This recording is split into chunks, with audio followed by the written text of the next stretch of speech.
All right, everyone. Well, welcome to another edition of No Questions Left Behind. I'm Nick. I'm Sam. And we had to redeem ourselves because we ended our live last night on Wednesday getting into the Senna with a dead key fob. Yeah. So minor detail. Yeah, you guys were antagonizing us to start the car up, and we had to prove to you that the car did start and that we would be able to start it. And again, technical difficulties, but obviously it sounds pretty healthy. And God, I love this thing. Yeah, it's an amazing car. I mean, just sitting in it is an experience. Yeah, so it's joining us for the entirety of this No Questions Left Behind.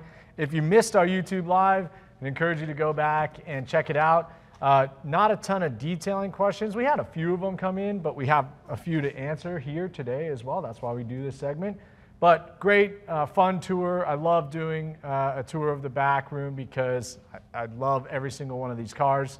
And to get to share that with you from all over the world, it's usually reserved to very few and special guests that come through our Tacoma facility. So bringing that to you was a great treat for us. And we'll get back on topic, talk detailing today, answer a few of the questions that you gave to us.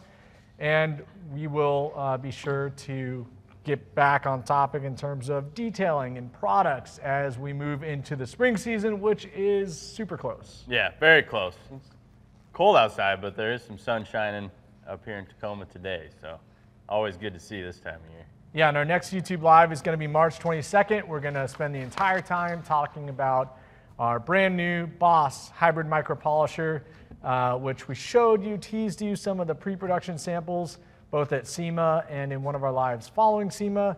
But now we have hit production and they are coming in, and we're going to be really excited to talk all about that, show it off, do tons of demos, and then give some away. So don't miss that one. It's March 22nd, 4 p.m. Pacific, right here, youtube.com/Griot's Garage. Yeah, hit that notification bell so you get those reminders. You don't miss the chance to win one of those micro tools. Yeah. That's going to be a big giveaway. Well, we had a lot of questions come in. They're all over the place. One of the things that kept coming up, we were asking you guys for other topics for our lives. And first and foremost, we had about 5 or 6 of you suggest, or one of you suggested, and 5 or 6 of you reiterated that you'd love to see a live on engine bay detailing. So yeah. I think we got to keep that in the queue. It is something where you can get in trouble on older cars, and there's different ways to approach cars that are more water sensitive, and then there's ways to approach modern cars that have tidier electronics as well. Definitely. Yeah, it'd be interesting to maybe we could set up one of each to kind of show some of the differences. I think that's one thing we always get a lot of questions, like what do you cover, what do you not need to worry about on an old vehicle? And I don't think we've ever actually done a full engine bay detail on an older vehicle. I think most of them have been on newer stuff, which is, a little safer and easier, but can still be done on an old car too. So yeah, and if you consider the how you use a more modern vehicle, if it's a daily driven car, it tends to get dirtier in the engine bay, and you probably have to do it more frequently than an older vehicle. Yep. But even so, you go to a hot rod show, you pop your hood, you've got a lot of billet, you've got a lot of high-end finishes in your engine bay. There's all sorts of ways to approach it, and then again, with an older vehicle, there's a little bit different way to approach it. So I think it's a worthy topic that we'll have to go through. Yeah, that would be cool. So we got a lot of questions. We're just going to start firing away like normal and jump right in. So one of the ones that we got asked about last night that needed some clarification, at least just for general understanding, we got asked how many of the cars that we looked at last night have PPF on the car. And actually it was Chris B who asked, what is PPF? So PPF is a abbreviation of paint protection film.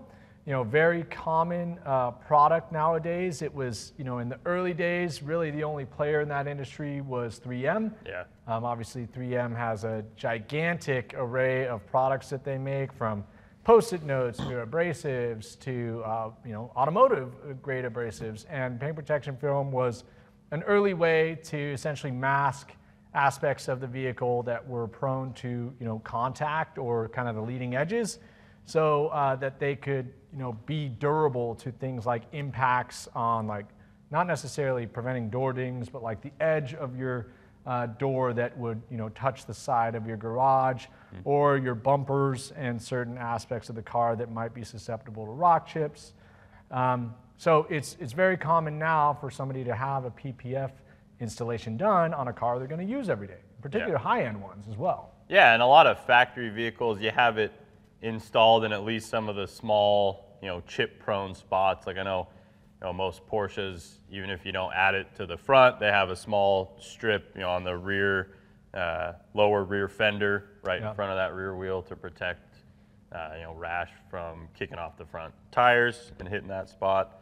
I know, like new, trucks and SUVs, you see it a lot on like the rocker panels. So even if you haven't, gone out and paid a shop to put it intentionally on the front end or the whole car, there's a chance that you'll still run into it on your vehicle as you're working your way around. There are lots of situations where it's factory applied. But yeah, clear bra, I think is what a lot of people know it as. Yeah, clear bra is another common word. We used to sell very early on headlight covers as well for headlight lenses, so they wouldn't get chipped. Yeah, same thing. Again, just like a translucent plastic with some pliability to it and just a thickness that would cushion those impacts. People do apply it to the entirety of their vehicle, and there's a couple companies that have options that, I think Expel has a product called Stealth that actually impart like a matte finish, so there's an aesthetic element to it. But yeah, it's become very common, and the cool thing is, it makes it a lot easier to care for your vehicle in a lot of ways, but it also can be cared for using a lot of, pretty typical paint care products as well. So, yeah, most of it can even be polished if you need to. Yeah. To an extent. Very good, viable technology. As we discussed yesterday, it's not really for Richard. He's had some bad experiences with it. He doesn't really like it. He prefers to care for his cars the old-fashioned way, even if that does mean things like road rash, rock chips.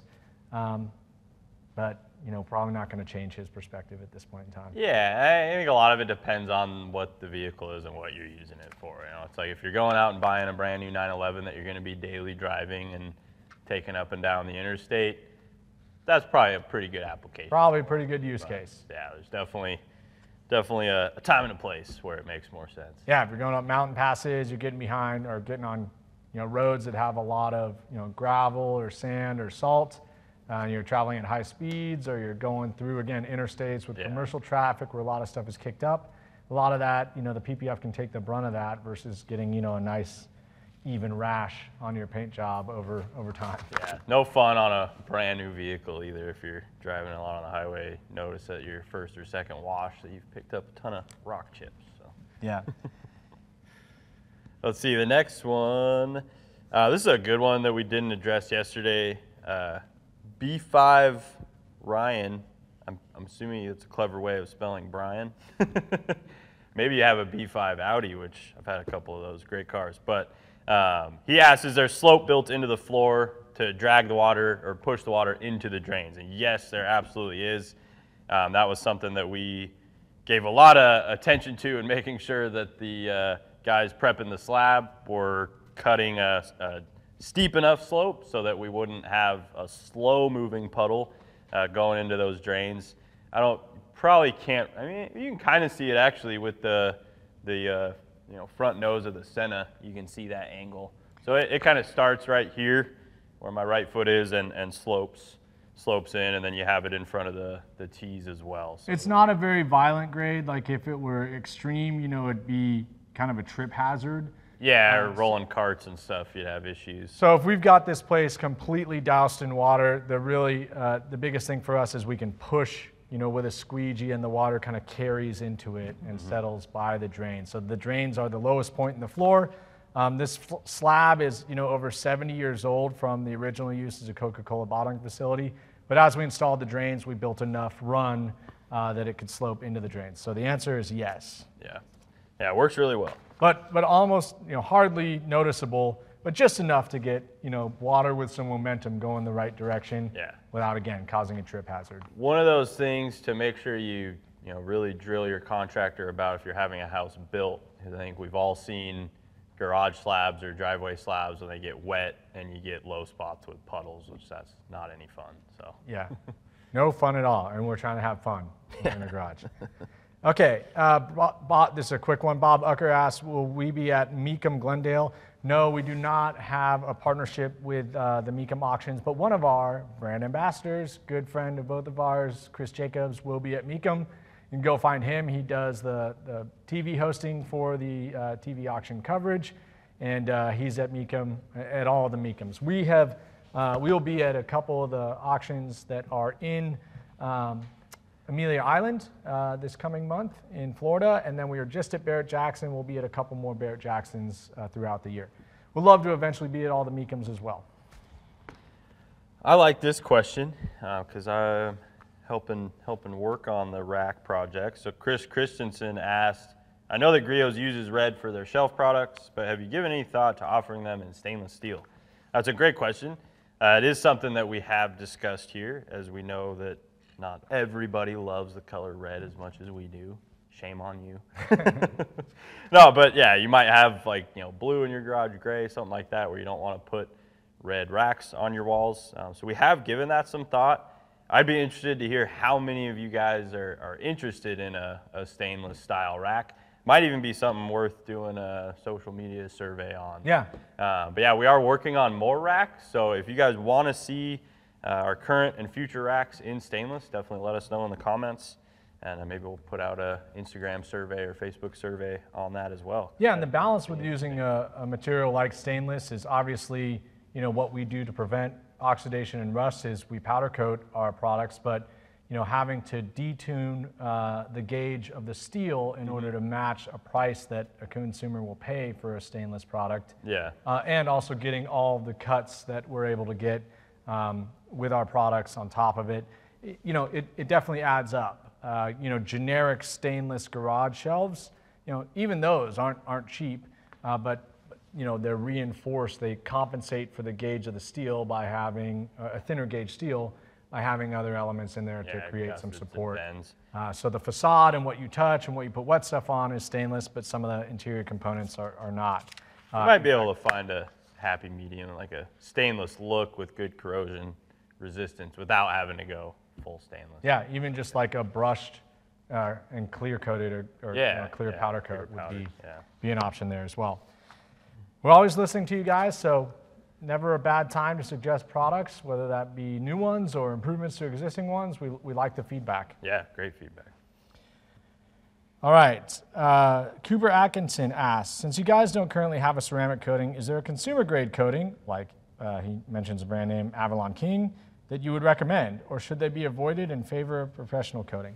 I would suggest that when you enter the realm of smaller brand names and consumer grade or I would say training or certification required coatings, the one thing that we found in a lot of the research that we've done on high solids ceramics is that they're sourced from the same place, right? So when you get into the higher end professional brands, one of the things you're getting is a proprietary formula versus a repackaged product that is sold to multiple brands. Mm-hmm. So you have a higher level of certainty of, hey, this brand is making their own stuff or has at least co-developed their own formula under a larger coatings manufacturer. But yeah, I mean, there's a lot of reputable name brands out there that are accessible to an end consumer without needing certification. We actually have wholesale partners that sell a lot of those products. Yeah. I think there's quite a few that are exclusive. You need certification.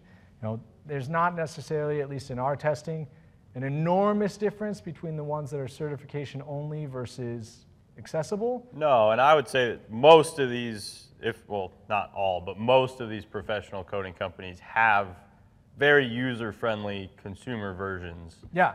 That, like you said, provide similar performance to the professionally applied stuff. Yeah, right? Just little less durability is I think the most common difference you see between the two. Yeah, I would suggest that when you look at concepts like high solids coating with a base coat and then a top coat. The base coat is the one that you're seeking or claiming the most durability out of, and that's the ones that are generally a little bit harder to apply or at least take some expertise, versus the top coats, you can still get multiple years of durability out of them, and they're very forgiving, really easy to apply. So definitely. It's worth doing some research, but in terms of like internet or Instagram advertised coatings, I'd probably suggest, stick with a reputable brand. Yeah. And you're going to get better results. Yeah, I mean, the main like 3 or 4 professional coatings manufacturers, I think, all have pretty solid, easy to apply, consumer grade versions of their more professional. And they're different enough for you to know that, hey, you can have a preference, and they're probably their own formulas. Yep. Versus everything kind of being, marketed differently with different claims depending on how bold or how dishonest that person may be. Yeah. And then there's always, ceramic 3-in-1 wax. It's a very durable product for how easy it is to apply. So if you're kind of interested in delving into ceramic products and things like that, but you don't want to go for a more expensive, higher solids product, it's a great place to start. So, or you can use it to maintain a higher solids, vial applied product. I'm going to ask this question to Matt, so maybe we can get some feedback. Color temperature on our lighting system is 5,600 Kelvin, correct? 5,500 Kelvin. So pretty white. Pretty white light. Again, we do have dimmability, as we talked about yesterday. The controller for that has still been on back order since we ordered these lights last February. So we can play with it, but really we've got, it's daylight outside, and we really have no color difference between the sunlight and the interior. So yeah, it makes I think it's important to mention too. I know a couple of you guys were asking, like, can we get some of the more information on the lighting in the garage? The LED array that was installed in the wash bay is a fully custom solution. So it was something that was designed by an electrical engineer. It's not something you can go to a website and just buy off the shelf, really. No, we did a full photometric study based upon how we wanted to use the space, ensuring that we could get the right foot candle or amount of light at every point that we would be operating under. And then again, Matt got to dictate color temperature and light quality, which again, we like to say he's our most expensive employee, but can't say he was wrong on insisting upon this product. We had the option to kind of step down a couple grades and get the lights done faster, and we waited it out, and I think that was the right thing to do. Yeah, and the lighting in the rest of the garage where you guys were watching the collection tour, those are just pretty standard, halogen tube lights. They're a 2-tube fixture. I'd have to get the bulb specs for you guys, but there's a specific color that Richard chose, and then the fixture count, which is excessive by any standard. That's a good point. Is another, just one of his insistences. If you go through any of the building, it's not like as sterile or laboratory grade as this space, but it's very well lit, and I think we were averaging about 80 to 100 foot candles back in that space with fluorescence. So that just speaks to him and maybe our environment too. We don't get a lot of natural light during these winter months, and cars look best when they're well lit. So I think we counted like 144 fixtures in that area back there. There's a lot. I replaced a few of these bulbs on this side. That was a lot of bulbs. All right, who's next? Let's see. Doug, you covered Dave Ritchie. We covered this one a little bit, but Dave Ritchie also asked, polisher mounts are awesome by the back wall. Will you be bringing them back? Yes, we will. We'll have a couple different variations for you guys, so keep an eye out for those. Let's see, what did he also... He also asked, any idea where to find the plastic panels for the wall? I think those are pretty readily available at most. Yeah, I literally looked up the brand name ahead of this, and it is failing me now. But the next question you answer, I'm going to look it up so I can find it. But yeah, it's a pretty common solution. We did it down in Griot's Motors because they have kind of like a hermetically sealed indoor wash area where they also do dry ice blasting, and they've got space heaters, so when they open the back door to roll a car in, floor drains, two post lift, so they can get under an undercarriage and do dry ice blasting. Yeah, again, the brand name is failing me right now, but we saw how well that solution worked in terms of cleaning. You could simply rinse it off, and then it's on top of drywall, and they've had no moisture penetration whatsoever. So I will find that brand name by the end of this, I promise you. See, David Bram asked another question about bottle racks. Will you make, or can you make them for a standard pegboard? It's not a bad idea. I know a lot of you guys have pegboards in your garage. I've seen some garages where like all the walls are pegboard, which is pretty cool. I think it's going to depend on the pegboard somewhat, but I would bet that you could install our existing racks on a pegboard, either using the narrow posts of a pegboard, or retrofitting. If you can get behind the pegboard and fit a nut and use a bolt on the front. The current racks are all 16-inch on center mounting holes. Most have them, or all of them now have them on the top edge and the bottom edge. If you're doing a pegboard, depending on the weight that you're going to have in the rack, you probably only need to secure it with those top mounting bolts. So I would definitely take some measurements and see if that 16-inch on center hole dimension will allow you to retrofit those to your existing pegboards. That's one nice thing about pegboards, is a lot of time you can really kind of customize how you mount things to them. So that's a good one. And then we had a few guys ask this. Donald Automano asked, "Where's the TV?" This is a working garage, you guys. Come on now. We don't have a bunch of time to kick back and watch TV and drink beers. I do have a TV in my home garage, but I guess technically we usually have one up on the wall in the...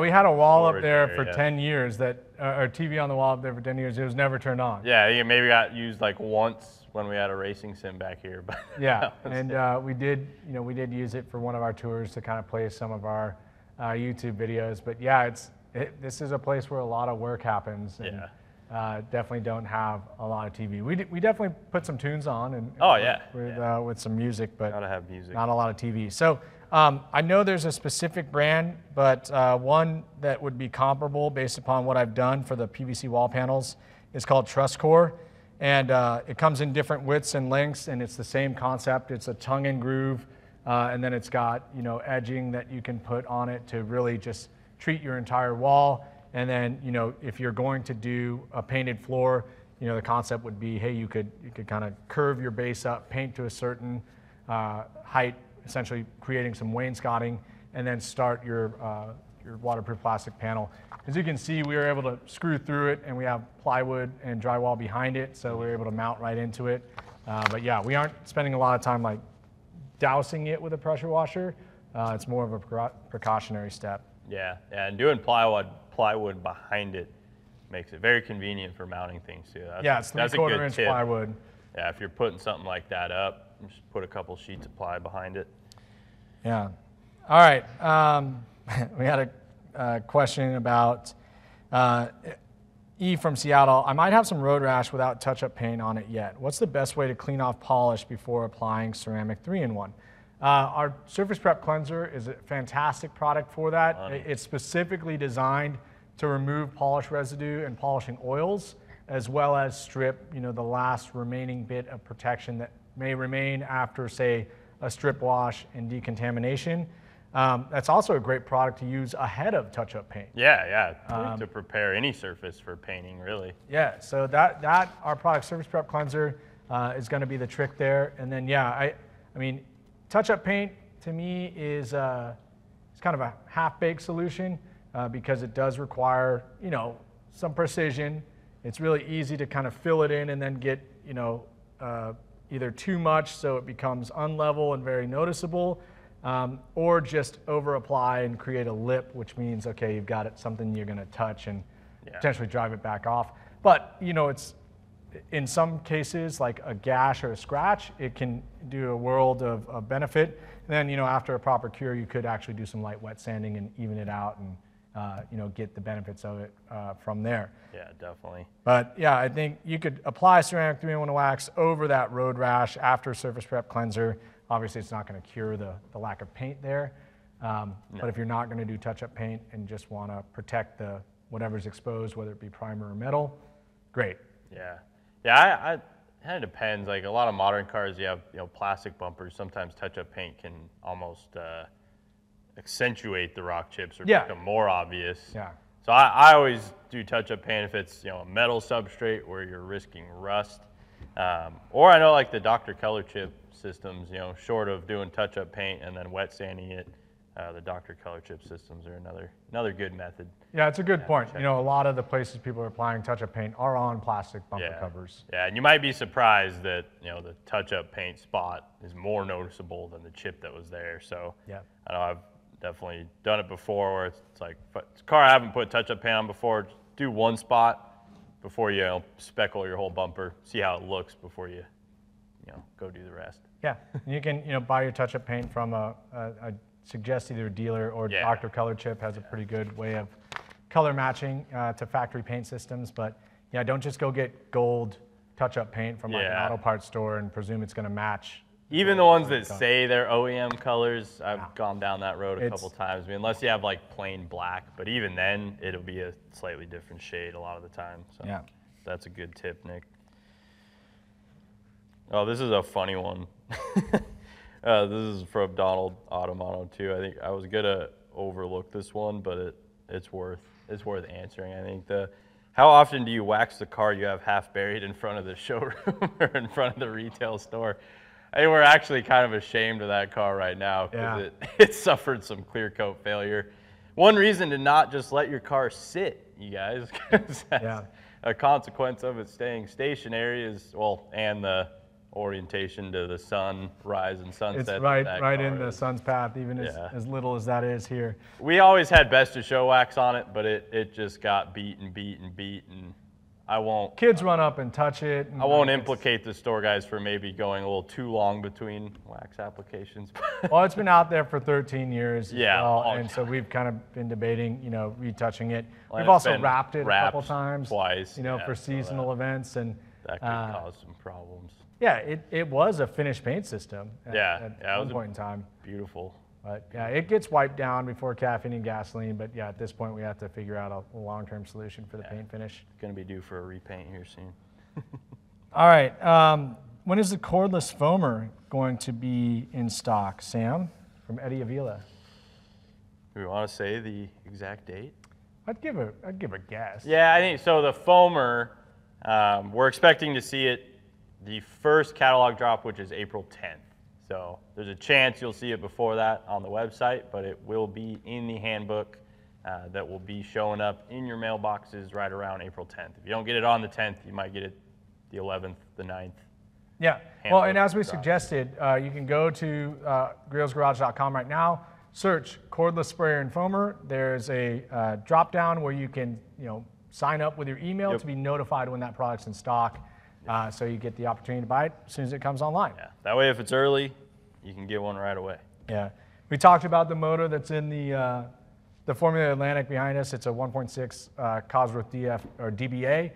There were Toyota engines that came in at different periods of time. That's where you get the kind of drifters talking about Atlantic engines. The Atlantic series ran for a very, very long time. This one, 1975 Cosworth DBA.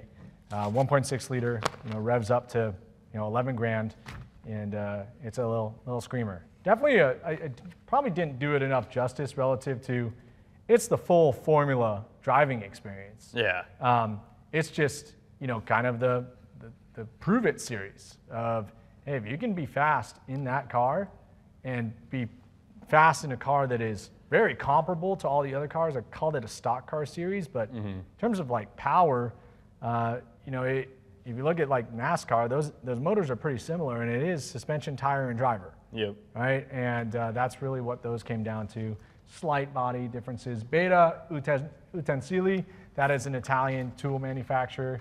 Their colors are orange, so pretty cool livery. Yeah, for sure. I just love the orange. And Fab, Automotive Detailing, one of our friends, his uncle runs our production line out in Indianapolis. He's got a great YouTube channel that you guys should check out. He asked what shirt I was wearing. I was wearing a shirt with the McLaren MP47 the Ayrton Senna car on it. And that's made by one of our partners called Group 6. So group, the number 6ix.com. You can go there and check out the Griot's Garage section and go through some of our best designs. But every month for Caffeine and Gasoline, he comes here to the Tacoma facility. He's on site. He has 4 unique designs that match the theme of the Caffeine and Gasoline event. And you can have your shirt custom made at that point in time. And then he puts the best selling designs from that event onto his website. So check him out. Throwing some love to Jared, who runs that business. He's an excellent designer. And I think we all have like 40 of his shirts at this point in time. Yeah, for sure. They're hard to say no to. Keith Firebird asks, is the wash area temperature controlled? Yes, it is. Thank goodness. Yeah, it's pretty nice. As we said during the live, one of the main reasons that we undertook this investment was to expand our testing capabilities and just give us more agility in testing on cold days, hot days, whatever's going on outside. We can come in here in a controlled space and get our testing done, ensure that we don't have wonky results based on humidity or temperature. Of course, we do simulate those things to make sure that products are working in the environments that you guys are using them at home. But yeah, the climate controlled space is quite nice. So I will say, there's been a few mornings where you open the door to pull something in and it gets pretty chilly, kick that heater on, and you're back in business. Well, and as we mentioned, you saw the cars that are on the other side. We've got to maintain a temperature and a humidity level that is the best for the cars. We spoke specifically about humidity and its impact on chrome. Too much humidity can create pitting in chrome finishes. So, we try and regulate that as best possible. But to further your point, we're definitely testing our products in adverse conditions as well. But the neutrality of this place and the ability to test in any conditions really accelerates our ability to do feedback, or to give feedback to our lab team and turn products around quicker and develop faster. Yep. Which is a great benefit. Plus, we don't get to hear Stevie whining about washing outside in 30-degree weather. It's definitely a quality of life improvement. Yeah, sure. look, I mean, selfishly, trust me, I'm like cold washing too. in a warm garage. Wash one wheel and tire, and your fingers are frozen. That's not pleasant. But yeah, I think we've all done our fair share of cold washing, so I like to think we've earned it. I can remember water freezing on my old Toyota pickup trying to wash that thing during the winter. All right, Jerry Latta says, obviously Nick is Richard's son, but are any of the rest of the crew related? We definitely have had plenty of like father-son, mother-son, mother-daughter. Yeah. I know our chemist has had a couple of her kids come help in the warehouse. I know our warehouse manager has had his daughter work in the warehouse. I know our events manager, his son works in our store currently. So really, a lot of family. I think we know this, that a lot of the love for cars is passed down through your family, right? I think my dad's the weird one in that his parents had no idea where he got his passion from. Yeah. But if you have an automotive influence and they happen to work at a really cool automobile company like we have, I think it's a great thing to want to come work where your parents work. For sure. Yeah, I mean the culture definitely has a lot of sense of family in it as well. Just like you said, a lot of the love for cars gets passed down from generation to generation, and it's just a great thing to do with your family, whether it's going to the racetrack or wrenching in the garage or coming to work. Yeah, and same thing with our events. You get people bringing their freaking 3-day-old newborns in here and knowing that it's a safe place for them to come. My little boys, they're 2 and 4. They run around this place and have a great time. And at the same time, we have employees whose parents come in. Our president's dad, I think he's nearly 90. He brings like all of his nursing home buddies, and they just wander around and look at the cars. Yep. Or I've even seen him in the car care school. It's a great place. Vacuuming his car out too. And I think like to consider each other family. Oh yeah. We spend a lot of time together. The good days and the bad days. Good friends. Let's see. Any suggestion on what products to use to keep paint protection film looking great? So that was from Kay Failing. Absolutely. My favorite is ceramic speed shine. That's really quick and easy to use. It's safe to remove light dirt and dust from PPF, and it'll also add some light protection to the surface. It's really slick as well. which is one of my favorite reasons I like using it on PPF. PPF tends to be on the tackier side, and sometimes it can attract dirt and dust, so getting that slickness down helps with the repellency, keeps things from sticking, and yeah, it just keeps it looking great. Yeah, the nice thing about PPF is that it is essentially designed as a sacrificial element. Yeah, exactly. So you can try a lot of stuff. I mean, you can wash it normally in terms of protection. I like ceramic speed shine. I've used ceramic 3-in-1 wax. Yep. In the past with the older PPF products that would dull up and weren't as flexible, they'd look scratched. Yeah. I would approach it with an all-in-one product like our one-step sealant, and that would be do wonders for it. So I would always suggest, if you're curious about something with an abrasive, test on an inconspicuous area. Yeah. But if you mess up like a small area of your PPF, good thing it wasn't a painted finish. Right? Yeah, you can replace it. But general cleaning practices apply. You want to be careful with high alkaline products, I would suggest, and again, things contain solvents and like an adhesive remover. If you had a tar and sap remover, a piece of tar on your PPF, and you went after it with a heavy solvent, you could run the risk of damaging it or getting a tiny little glob. Especially on older PPF, it's like already starting to oxidize or get crazed. Those really don't like solvents or adhesive removers.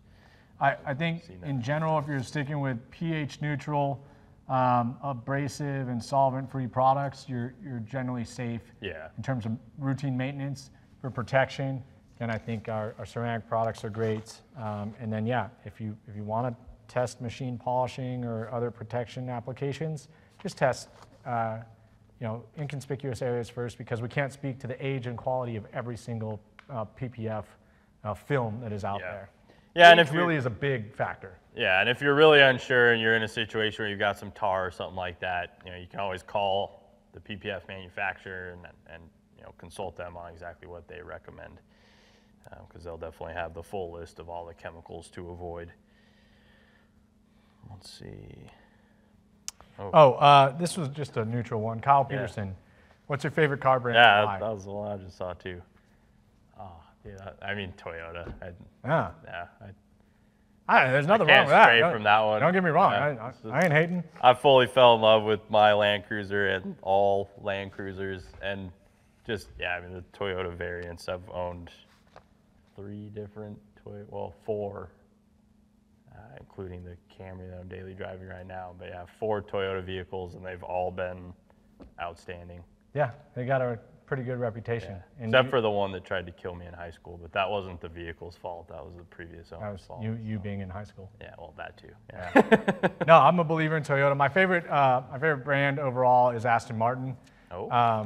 It's obviously. I never would have guessed that. There are no Aston Martins in the collection currently, and the last Aston Martin that Richard owned was a more modern one that was really poorly executed. But I've always thought that they're just like, I grew up watching a lot of James Bond. Yeah. Right? And can't argue with that. Most recently, the very newest James Bond film, it put another Aston Martin in my head, the V8s. It's just the Aston Martin V8, and I think it's technically a Vantage series, but they've got different series within it. But it's like a British muscle car. Yeah. A beautiful, refined muscle car with a V8.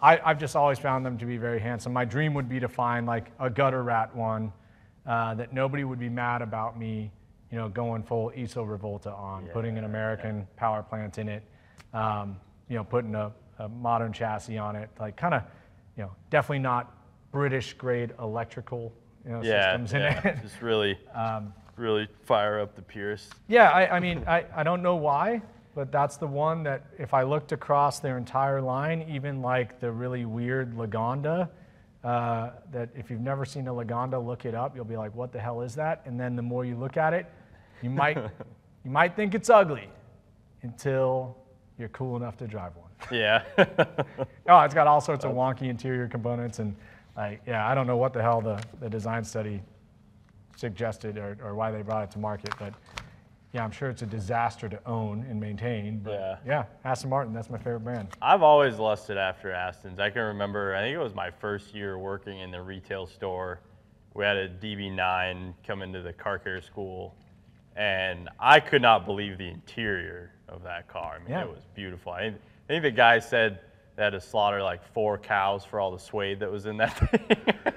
I don't know if he was just pulling my chain or what, but I mean, the headliner, the pillars, just everything was covered in beautiful, true suede, not Alcantara. No, they're really opulent. They're not like, they've traditionally not been the highest performing because they're a little heavier, because they're luxurious and you know, kind of like a, you know, gentlemanly sports car. Yeah, right? Very ornate. I think I remember they're proper. One of them had like a retractable pen in the ashtray. That's a pretty cool detail. All right, what's the next one? We've got Larry Singleton asking, you know, 2 different questions about high solid ceramic coating. We'll tackle that really quickly, because we're definitely not what he's suggesting, which is it's not a sensitive subject for us. I think we've been extremely forthright about high solid ceramic coating. Yeah. You want to take it, or you want me to? Oh, I can take it. You always take this one. So all right. I think I've heard it enough to practice or to have it down.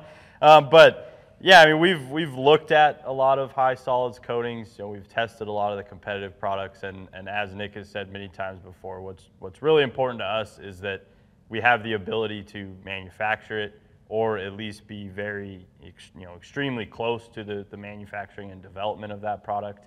And when we do launch one, it will be excellent. Yeah, I mean, it's a big point of pride for us that we manufacture all of our products, and I think there's, you know, a handful of products that we co-develop, mostly being aerosols, but the concept behind co-development is not that this is something that, you know, we riff off of something that exists and we develop it and then they can go sell it to all their other customers. Yeah. It's got to be our wholly owned formula.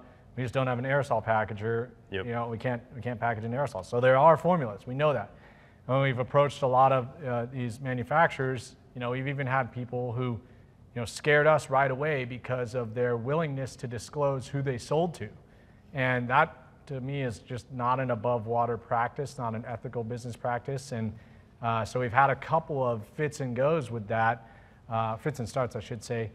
And the reality is right now, we couldn't make a high solids coating in the same manufacturing space where we make all of our, you know, silicone-based products, such as our tire dressings.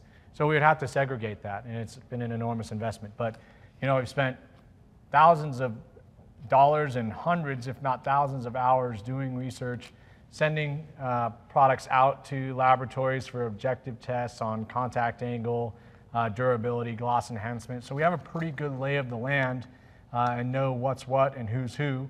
And there's some really good products out there. And, you know, because there's so many, we also don't want to enter with a mediocre offering. Yeah. And so we've been conservative about it, but it's definitely part of our future. And I know that we have a lot of professionals that use our products exclusively and then have to go elsewhere to get a high solids coating, and that ain't right. We know that. There's been quite a few people asking for a while, so. Yeah, and we're not sensitive about it. We're just trying to be as honest as possible. You may not like that answer, but I could tell you, sure, we could sell one tomorrow. Would I feel good about it? No. Would we make money on it? Sure. But that's not how I was brought up. That's not how this business was formed. Yeah. So you can trust us when we say we're working on it, we'll get there, and we're going to be proud of it first. And I think that you guys will thank us for that in the end. Yeah, and it's important. You mentioned it briefly earlier, but you know, there's a lot to weed through in the coating market. You know, there are a lot of companies that are simply putting their name on something that may be available through several other brands as well. So make sure you're doing your research and going with a reputable coating manufacturer. That is definitely key to getting a really quality product in that category. Well, you answer this next question. I'm going to actually go check on our air compressor capacity, because Nelson Rodriguez has a couple good questions. And one of them is how big is the air compressor? Oh, man, yeah. I'm going to go check that really quick. Twin screw Ingersoll Rand back there. So I like this one. Larry Singleton also asked, do you guys have a non-metal paint depth gauge that you can use to make sure the paint on those show cars stays thick enough with all the touching? So We don't have a paint gauge currently, but we are working on something for you guys, so keep an eye out for that this spring. However, believe it or not, most of the cars in the collection don't get polished a ton. They're all taken care of very carefully. So, gosh, I think just looking back there right now, I know for a fact 1, 2, 3, 4, 5, 6 of them have had pretty thorough paint corrections done on them. However, those are paint corrections that are done to preserve the finish that is there, not necessarily to go for absolute perfection, specifically on the classic vehicles. So most of them have very healthy, intact paint. I don't think there's any cars in this building that have any extremely thin paint or burns.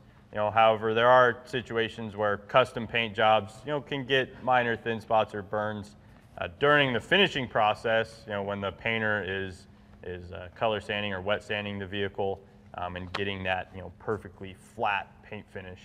I'd say that's where thin spots will most commonly occur. Is on a custom painted vehicle, a show car that is intended to be completely flat in that paint system, but. No, really none of these I would be worried about taking an orbital to. And to speak to your comment about keeping the paint thick enough with all the touching, just general wipe downs and things like that aren't going to thin out a paint system. To truly reduce the thickness of your clear coat or single stage paint, you're going to have to abrade it by polishing it with an orbital or a rotary tool or extremely aggressive hand polishing. To really make much of a thickness difference. Of course, UV and oxidation, things like that can also thin out paint.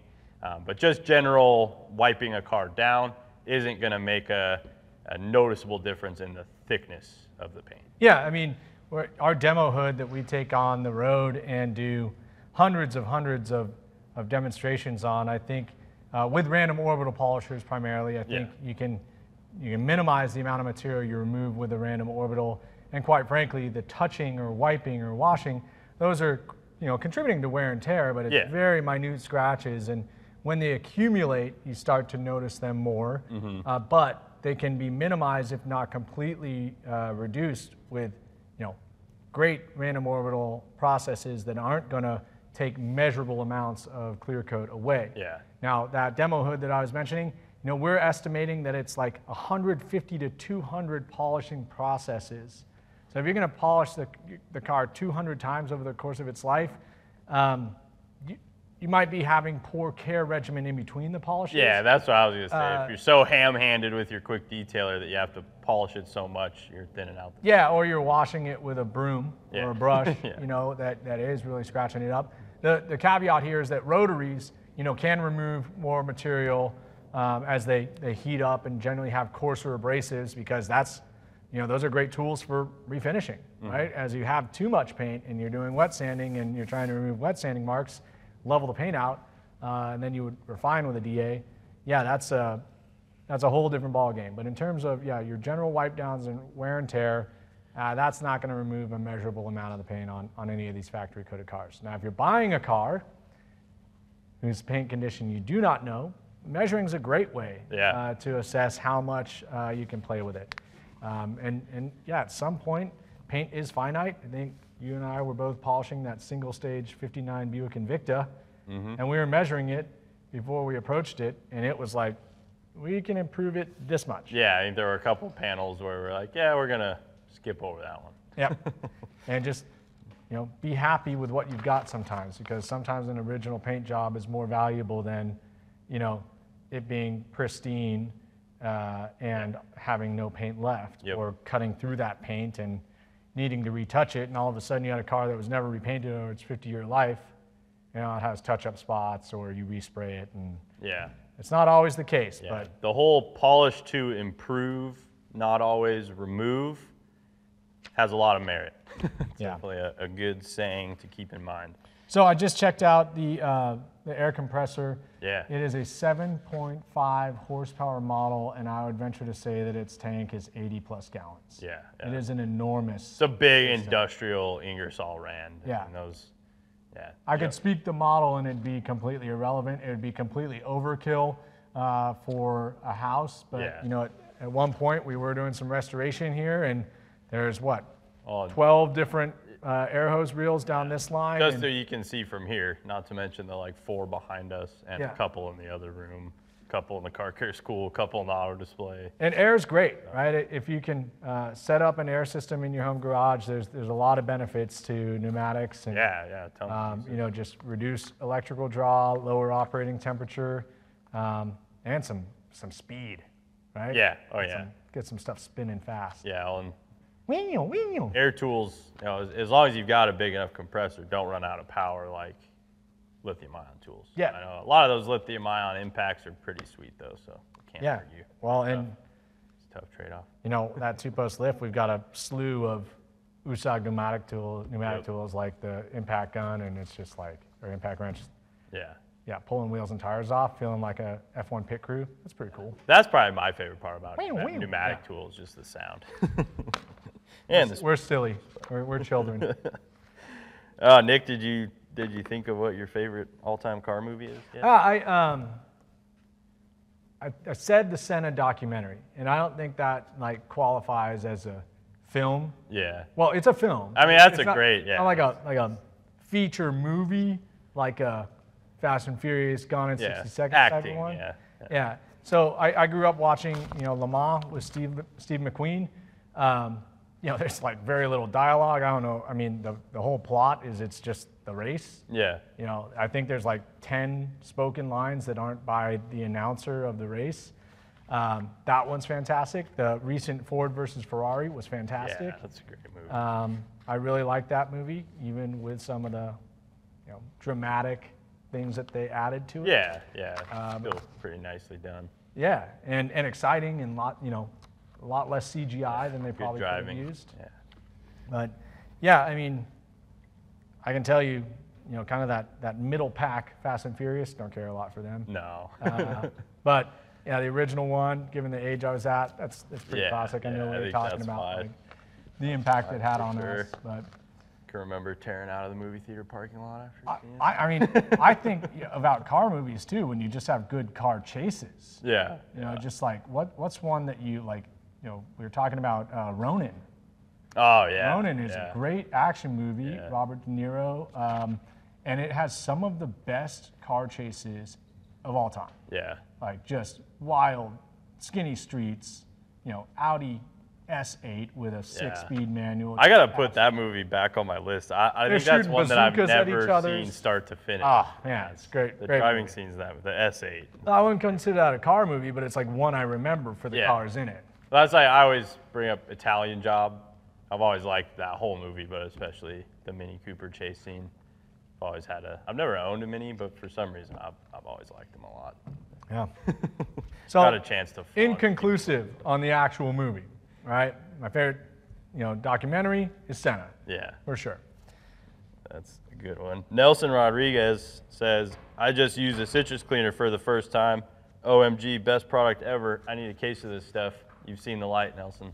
Yeah, there you are. Make a believer out of somebody. Buy a 6-pack, give them one. I was just, you know, at my brother-in-law's for a couple birthdays. Yeah. And his wife goes, "We're going to have to repaint our walls in 3 years." I was like, "Why?" And he goes, "Well, our kids are just destroying them." I was like, show me the destruction. Yeah. And I went back to my house and kind of picked off 3 different spots around the house with citrus multi-purpose and showed them the before and after, and then sent him a picture of the can. I was like, "Next time you come to my house, don't leave without this, and don't ever suggest you're going to have to repaint your wall." yeah.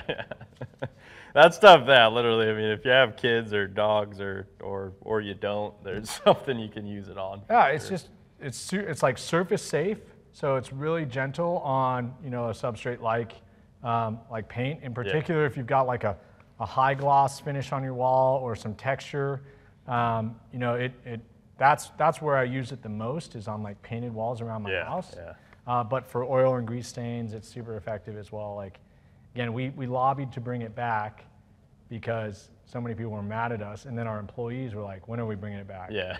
Okay, there's a groundswell here. We better bring that product I back. think the only surface I've ever had an issue on was on finished hardwood, which that was kind of a bonehead move on my part. So That's the only one I wouldn't use it on. Ooh, we talked about the cordless polisher. Plantation walrus. I don't think I've ever seen that. Not sure what a plantation walrus is. But, and I'd definitely visit a walrus plantation, or a walrus refuge. That'd be sweet. Yeah. Walruses are hilarious. They're always great entertainment in an aquarium. Yeah. I think Point Defiance just got 2 new ones. So he said, what patent product would you recommend for one-step G9 buffer correction? White, 2020 Lexus RX. We just did a video recently for, kind of a one-step process on a white, car.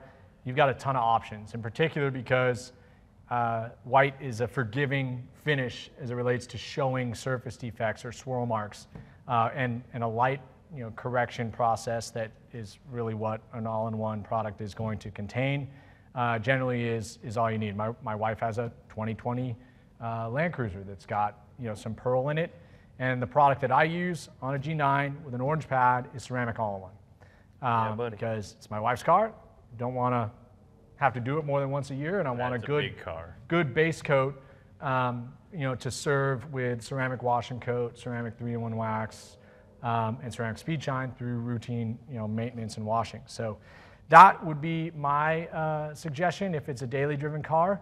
Yeah. And then for a G9 in particular, we also have liquid wax 3-in-1, and that's going to feature our Carnauba protection package. That's going to be a little less durable, or much less durable than the ceramic, but it's a really nice Carnauba glow. Yeah. On a white car that's stored outside 24/7, though, definitely go ceramic all-in-one. Yep, and then let it sit for 12 to 24 hours and throw a layer of ceramic 3-in-1 wax on top of it.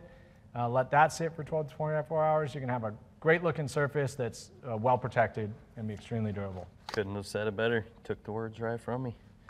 Let's see. Oh, this is a good one. This is definitely directed at you, Nick, because I have yet to drive a car on a track. I will someday. But Randall asked, what's your favorite track? You've driven quite a few of them now. Yeah, definitely nothing in this state, for sure. Yeah. The Ridge is a great place to go, but it's kind of this only like an over-engineered track. And I think that a lot of the tracks that kind of has stood the test of time and gained some reputation, the beautiful thing about them is that you're never going to master them. Nobody ever masters them. So, when you go to Road America, there's these turns, just like they're famous turns, right? They have a nickname for a reason. It's because they can mess you up even if you're the best driver on planet Earth. Yeah. So I've gotten to drive Laguna Seca, Road Atlanta, Sonoma or Watkins Glen, and then Road America are probably the most famous or prestigious. And I think I gotta say Laguna Seca is my favorite one. And it's not simply because of the personal connection or Griot's Garage connection. It just has some turns that are very, very difficult to master, and including the corkscrew, which is a roller coaster ride, and it's hard to get right. And then it's just there's lots of technical back and forths, but they're not they're natural, right? Because it's a natural elevation, rise and fall as opposed to like forced ones. I've never driven that track, but seeing it in person, I had drove that track in Forza and stuff in video games. The first time I went to Monterey and saw the corkscrew, and you walk that elevation change going from the top to the bottom of the viewing area, and it's impressive. Yeah. And again, it was built into an environment. And I think versus like modern tracks that are forced or create one, I'd say one of the best ones they've designed recently is Coda, but even that has some cutesy spots that are just like, oh, we're gonna throw these S's in for a mile. Good luck. Yeah. And yeah, sure, it makes for some great racing, but it's also like, all right, what the heck am I doing? There's no flow here. So yeah, I'd say Laguna Seca is an easy one, but there are others. I want to get to the Nürburgring at some point in time too. Definitely. All right, Red's Vet asks, Corvette? Where's the Corvette? definitely are or have been Corvettes in and out of the collection over time. Right now, Richard is working on finishing his C3 Corvette restoration. I've owned a C6 in the past. Last month, before Hot Rod Month, was Corvette Month. Yeah, we have lots of Corvettes in there. So that was cool. Definitely no problem with the Corvette. Love Corvettes. But currently don't own one. Yeah, I mean, Richard technically owns one right now, doesn't he? Yes, yeah, there's C3, that salmon restoration? one. Yeah. So maybe I'll get to see that one at some point. Okay, this is one where this is going to be a matter of opinion, and I think we probably better take one more each and get out of here. Yeah. But Rich Smith, he asks, what do you recommend for a floor mat dressing that isn't slippery? Man, that's not my favorite question because I usually just opt for don't dress your floor mats. Yeah. It's something you're interfacing with. It's very important to safely driving, and a dressing there is just gonna expose you to risk of slipping off a pedal or. Yeah, I mean, I remember when we were detailing when we were younger, there wasn't the plethora of like non-slick trim restorers, and so we learned our lesson pretty quick. We put vinyl and rubber dressing on, this black trim piece on a running board, and it was my friend's dad's car, and he nearly like broke his hip, and we were like, probably shouldn't use that. Just make it really clean. Now, in the advent of like a ceramic trim coating, that's something that you could do without a slip hazard. Yeah. Mats, just given the material they're generally made out of, just clean them as well as you can. If you're finding that they continue to darken over time or lighten up or change color, sure, you can make them, you can fix them with a dressing, but it's probably going to be something that has some silicone in it. That is going to be slippery. Yeah. And I just don't think that's anything that we'd recommend. It's one of those things, it's kind of like a windshield to me. Like when a windshield gets so cracked and crazed, you're better off just replacing it.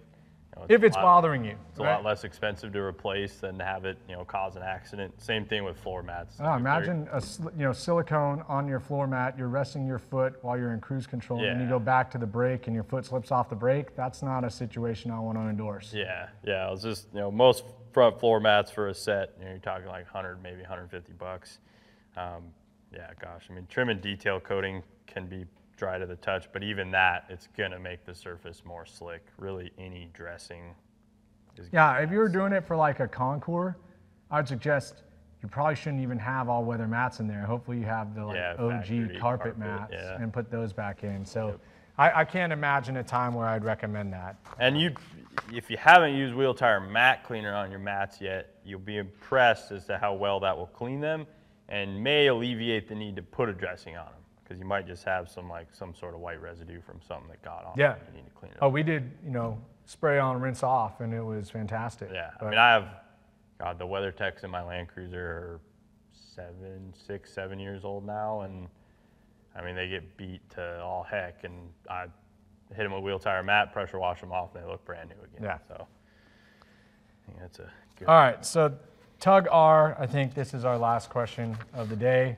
Yeah, are there any products where you're particularly proud of your involvement in their development?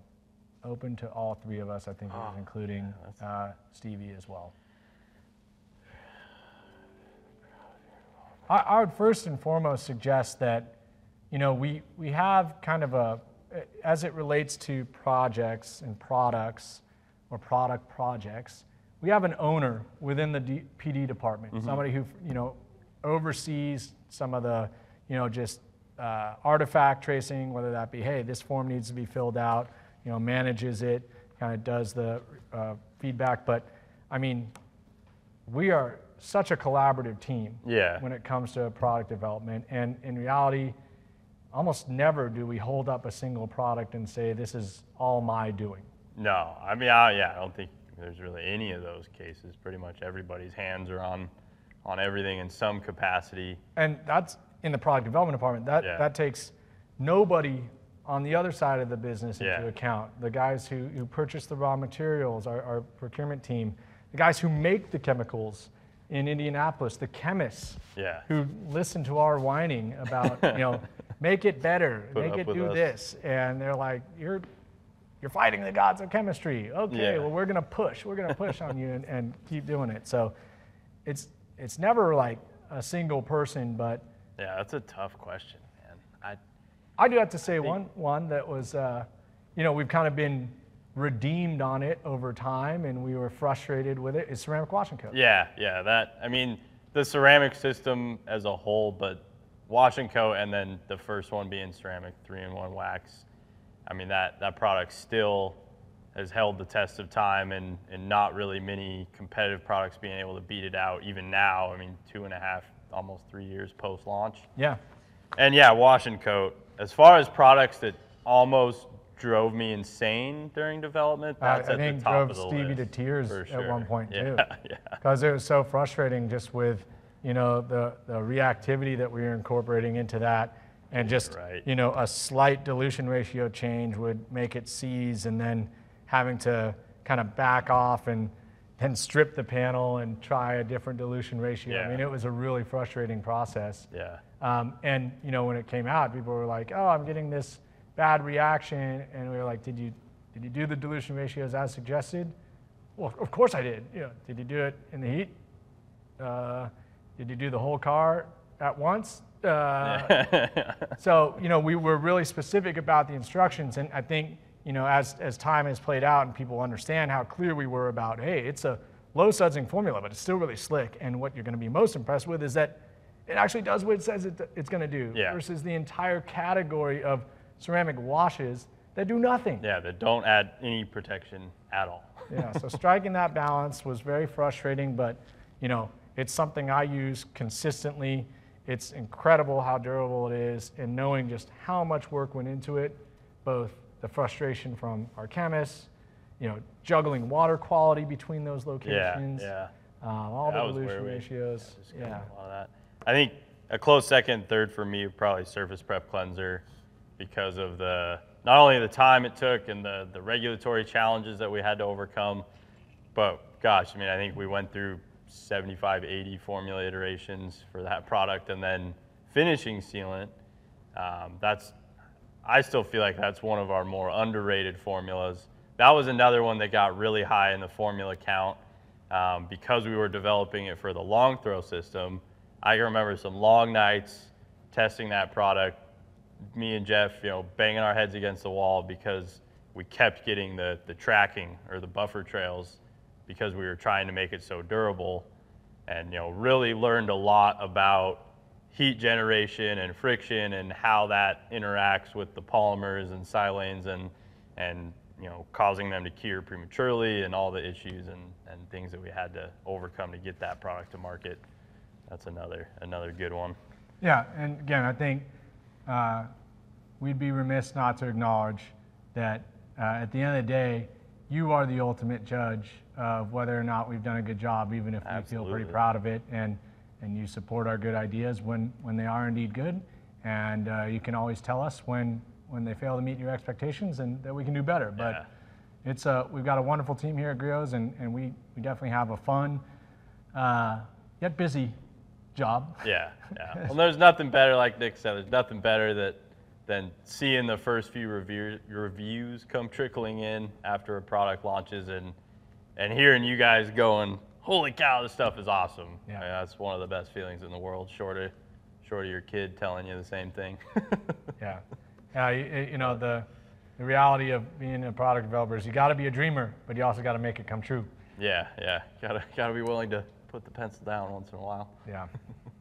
Well, thank you all for joining us for No Questions Left Behind. Once again, our next YouTube Live is one you do not want to miss. March 22nd, 4 p.m. Pacific, here, youtube.com/Griot's Garage. Please subscribe, hit the notification bell so you do not miss that one. We're going to be giving away and demonstrating the Boss Hybrid Micro Polisher. Hope you guys had fun at the live a couple days ago. And we'll see you soon. Keep an eye out for those new products.